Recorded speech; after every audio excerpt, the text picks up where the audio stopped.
नमस्कार दोस्तों एक बात तो तय है कि भारत अब यहाँ से पीछे नहीं हटने वाला।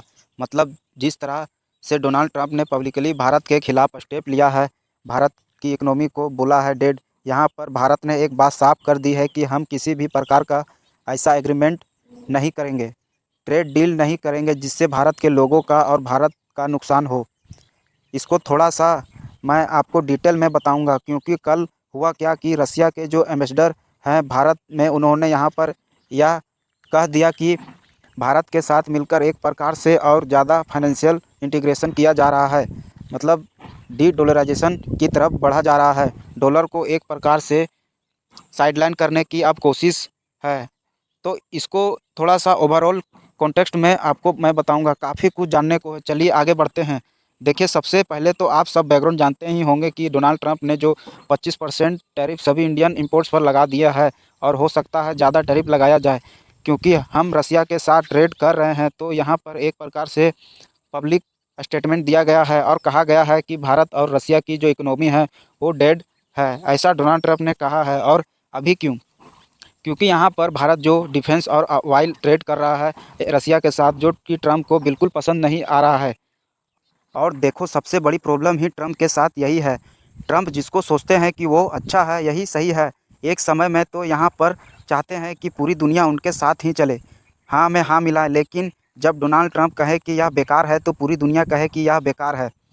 तो ऐसा तो चल नहीं सकता, क्योंकि ये जो डेड इकोनॉमी का पूरा ये जो मुद्दा आया, जिस तरह से डोनाल्ड ट्रंप ने कहा है कि भारत की इकोनॉमी डेड हो रही है, इसको लेकर भारत की तरफ से बड़ा रिटेलिएशन आया है। पीयूष गोयल साहब जी, जो कि कॉमर्स मिनिस्टर है, उन्होंने देखिए क्या क्या कहा। 5 मैं आपको चीज़ें बताता हूँ। सबसे पहले उन्होंने यह कहा कि हमारा कोई भी कॉम्प्रोमाइज़ नहीं होगा नेशनल इंटरेस्ट पर। मतलब अगर कोई ट्रेड डील होता है अमेरिका के साथ, so it will only be agree to if India's national interest.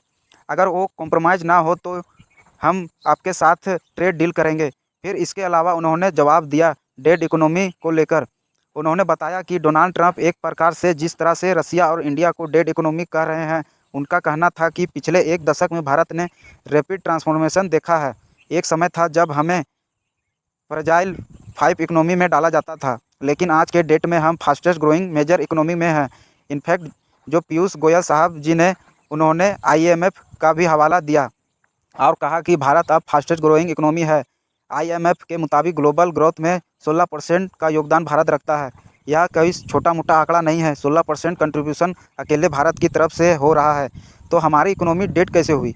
फिर इसके अलावा यहाँ पर उन्होंने कहा कि कैसे हम थर्ड लार्जेस्ट इकोनॉमिक बहुत जल्द बनने जाने वाले हैं। अभी इसी साल के एंड में जापान को पीछे छोड़कर हम फोर्थ लार्जेस्ट इकोनॉमी बन जाएंगे, और फिर उसके बाद यूएस और चाइना को ही पीछे हम लोग रहेंगे, क्योंकि जर्मनी को भी हम पीछे छोड़ देंगे और थर्ड लार्जेस्ट इकोनॉमी बन जाएंगे। फिर इसके अलावा उन्होंने ये भी कहा कि हम आत्मनिर्भर भारत की तरफ बढ़ रहे हैं। फिर एक तरफ डोनाल्ड ट्रंप चाइना को काउंटर करना चाहते हैं भारत की मदद से, लेकिन क्या इस सिचुएशन में भी सारी चीज़ें पॉसिबल हो पाएंगी?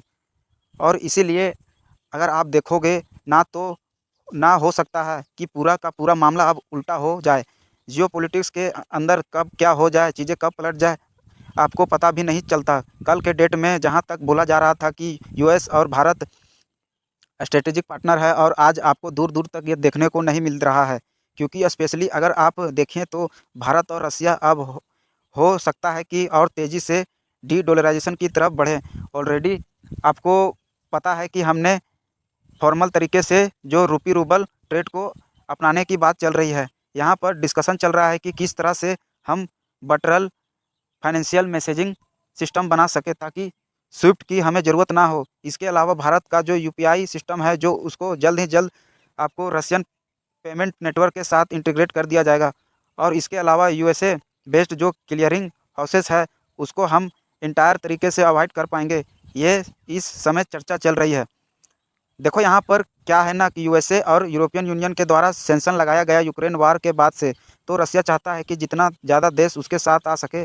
फिर इसके अलावा डी डॉलराइजेशन को तेज़ी से पुश कर रहा है चाइना और ईरान के साथ मिलकर, और अब यहाँ पर भारत भी रसिया के साथ इसमें शामिल हो जाएगा।